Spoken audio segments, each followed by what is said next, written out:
The My Grades is where your students will access their grades. Okay, if you click on it, your students will see all of the assignments that you have in the course. Here's my midterm, my research paper, my reflection draft, and my pop quiz. I didn't officially add any questions to the pop quiz, so that's why you don't see any points indicated on the right. So keep in mind that any gradable item that you add into the course will automatically populate or display to your students as what they have upcoming. Once you enter their grade in the grade book, they will see it here. Again, another workshop, but I just want to mention that to you and show you what that is. And then by default, faculty and student tutorials are in each course.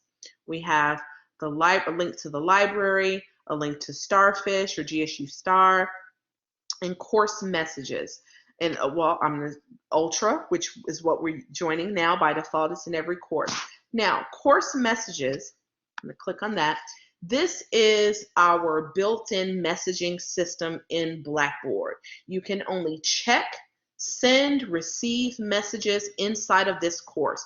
This course messages is specific to this course. So inside of each one of your course sections, you have course messages. The pros of using course messages is that any message that your student sends will remain with this course, with the course content, as long as the course is available on our Blackboard server. The con of using this is, or another pro, is that you don't have to worry about your messages being sent to your Outlook getting mixed up across sections. So course messages for section 1 of, or this instructional continuity course, will remain here. I know that when I'm checking my course messages, it's only for this group of students. Then if I go into, let's say, my other Psych 101 course, the course messages are exclusive to that. So those are the benefit. You kind of keep them organized, you keep them separate. It retains a copy of the record of the course message, and it doesn't get mixed in with your GSU emails. The cons are you don't get notifications for course messages. Both you and your students have to condition yourselves to log in and check your course messages in order to communicate. That's the major con. There's no notifications. Blackboard isn't designed that way. But you can still utilize your course email, which is located in your control panel. Your control panel is an instructor-only feature. I just minimized it, but when it's fully expanded, you see all of these options here. I won't go through all of them, but again, files through help, okay? The major ones that you'll notice that you'll access your course tools, okay? If you're using publisher content, again, we do have tutorials on each of these tools, but I do need to mention them.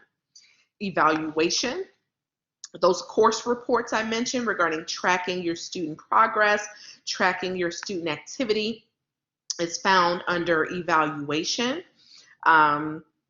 You can look at overall summary of user activity. You can look at activity in forums and groups and things like that inside of content areas. Remember, I told you if you check track number of views, this is where you'll get those details on those specific items. Your grade center. That's the holy grail of what we're trying to assess of how we assess our students. This is probably going to be your most used tool inside of the control panel. And this links you to the full grade center. Again, these are all of my students. I'm not going to stay on this page because we have faculty enrolled, but I will mention the key here in your grade center is that you can tell the last time your students access the course. It's a last access column. We hosted a Collaborate workshop in person last Friday, which is where a lot of these faculty have logged into the course, okay? So that's your users.